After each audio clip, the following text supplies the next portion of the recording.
Afghanistan has always been a land at the crossroads of history. Its rugged mountains and hidden valleys have been fought over for centuries by a succession of foreign powers keen to control this vital gateway to Central Asia.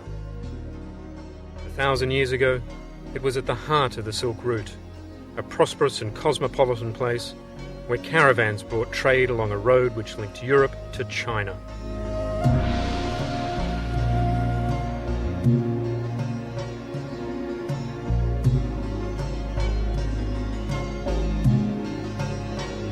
As the task of rebuilding this shattered nation begins, it's a good time to ask, what kind of society flourished here before it was plunged into war 22 years ago?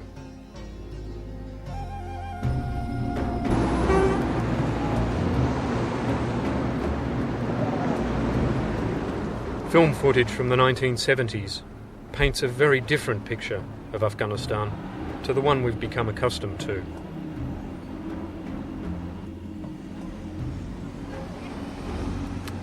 It was a time when Kabul was famed as an exotic stop-off point on the hippy trail between Europe and India. That was the golden period of the Afghan, because at that 10 years, I think everything was flourishing. Professor Ahmed Javid was Chancellor of Kabul University at the time. Afghanistan was, from the tourist point of view, a kind of paradise. You could come across different cultures of different ages. There was a chance to see a life or a culture which just resembled 2,000 years back, and also you could come across a very, very modern society, a modern family life, which looked like Europeans. Cheap hotels, where everybody used to turn his house as a hotel, and mostly they were full of the young ones who they come to across the world. Most the hippies, they felt very, very free in that country, because they could come across of the hashish, and the hashish to sell, it was not forbidden.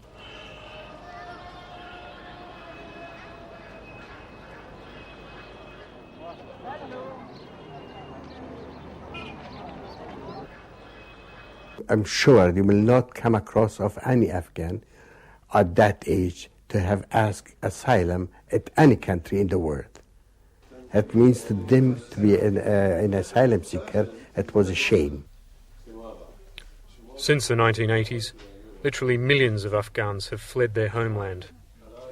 There are 40,000 living in London alone.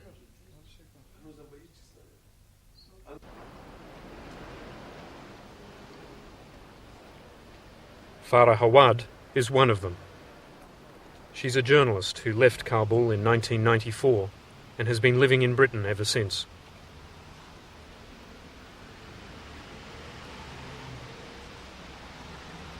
Thank you. Thanks. Thank you. Afghanistan was the first Asian country that had a women in parliament, minister and senator. So women were progressing, going on to the higher education and working outside their houses. I think that was the best time for women. Tolerance has been a hallmark for much of Afghan history. The great Buddha statues at Bamiyan, the largest in the world until the Taliban blew them up, reflected the 1,000-year period when Afghanistan was a Buddhist country. For centuries, different religious and ethnic groups had lived side by side in relative harmony. In the 1970s, that was still so, but new pressures from the outside world were beginning to divide and darken the landscape. Even during this so-called golden era, there remained a serious divide between rich and poor, while ethnic divisions lingered beneath the surface. Of course, there were tensions. There were legitimate criticisms of the government as it was at the time. because it was very, very authoritarian. But the social atmosphere was very open and friendly. King Zahid Shah, seen here with President John F. Kennedy in the United States, would soon find himself drawn into the Cold War struggle between the US and communism. A new great game was underway.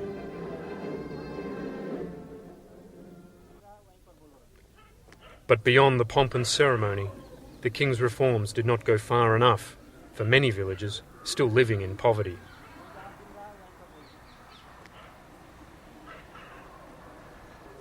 There was a great deal of support for the reforms that Zahir Shah had initiated in the 1960s, but by the end of the decade, these seem to have sort of ground to a halt or lost their original impetus.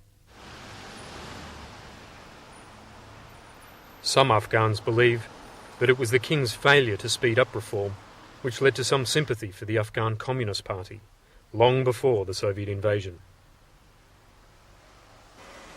The charge d'affaires at the Afghan embassy in London, who is brother of assassinated Commander Ahmad Shah Massoud, believes the king had lost touch with his people. Because king was taught as the shadow of the god, and people had to obey the king, and people were socially, they were so down that even if they wanted to claim their rights, social justice or political rights, they could not claim it. They first thought that was a rebellious against the king and against the shadow of the god.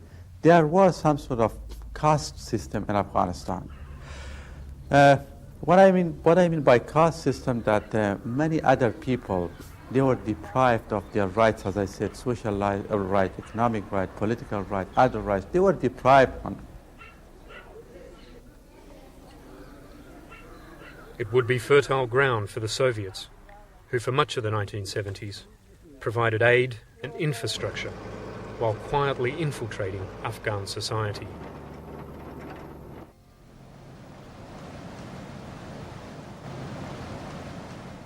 Even in the time of king, there was this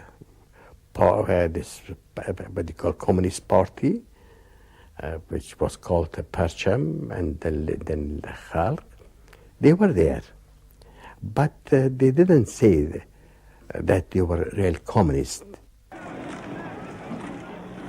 As communist armies began sweeping into power in Vietnam and elsewhere in Asia, so too was Afghanistan being drawn ever deeper into the Cold War of the late 1970s. Democratic land and water reforms are carried out with the participation of broad masses of the peasants. More than 350,000 peasant families have received over 689,000 hectares of land during the post-revolutionary years. And also they had never spoke about their idea about communism or something like that. But when the invasion took place, so everything changed. When the communist revolution took hold in 1978, followed by the Soviet invasion a year later, it would polarize society and create a social revolution of sorts.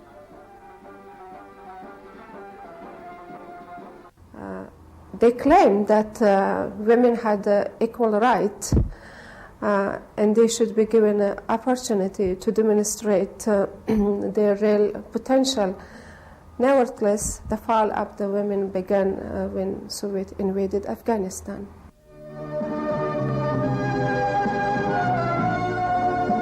But despite the savage and inhumane crime being committed by the enemies, the people are heroically taking part in the renovation of their homeland and defend their revolutionary achievements.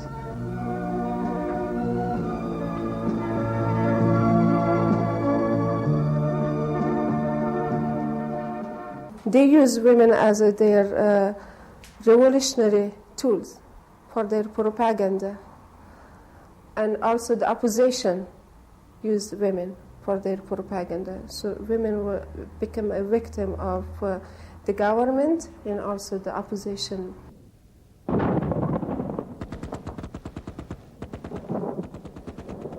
It is a matter of historical record that the CIA and other Western powers supported the Mujahideen resistance to the Soviet occupation.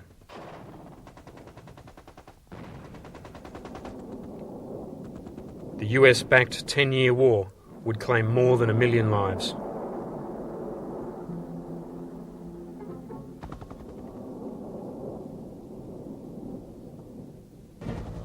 By the end of the 1980s, the Soviet occupation, like so many invaders before them, had become untenable. The Soviet army withdrew in 1989, leaving a client government in place under President Najibullah. He would not last long. Hung in the streets by victorious Mujahideen in 1992 as they descended on Kabul, sweeping away the last vestiges of the Russian-backed government.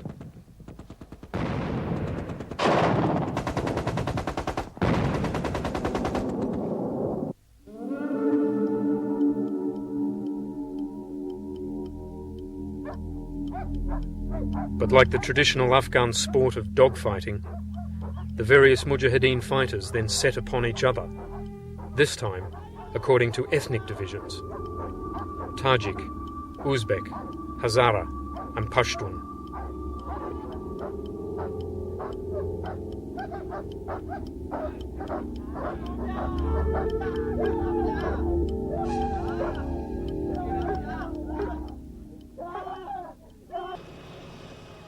Then, in 1994, the Pashtun-dominated Taliban came to power, establishing what they called the purest Islamic state on earth.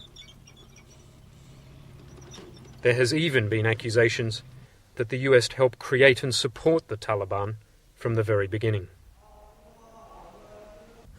The Unicol of the American, they wanted to have gas and oil from Central Asian republics to go through Afghanistan to Pakistan. This was their aim, and that's why they participated enormously in creating and promoting the Taliban. In Afghanistan, women has no right. So I say, you took this right from us. And again, you're killing us. We blamed first the Soviet Union, the communist regime, and of course America.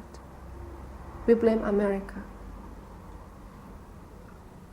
They put us in hell.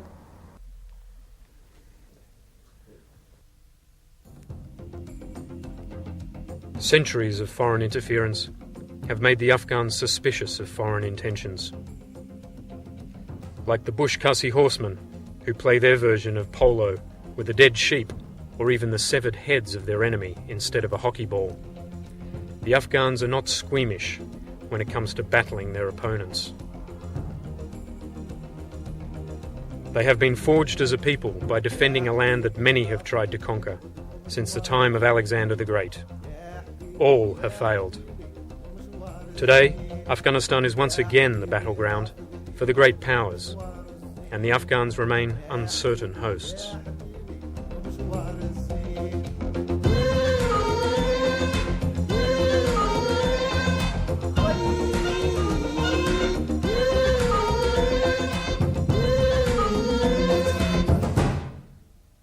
There isn't a race of Afghans. There is a nation of Afghans only when Afghanistan is under attack from outsiders, and when this happens, there is a closing of ranks and a tendency towards extremism. I think that the most that outsiders might do is to facilitate. What they shouldn't do is meddle.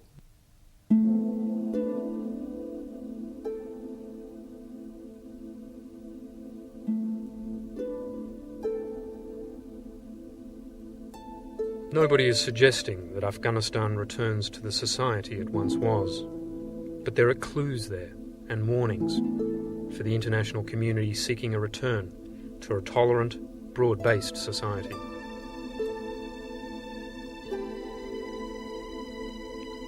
Uniting the Afghan people again, without imposing a solution, will be a great challenge. After decades of war, poverty and religious fundamentalism, Afghans are hopeful that a new era of peace might begin in this ancient and troubled land.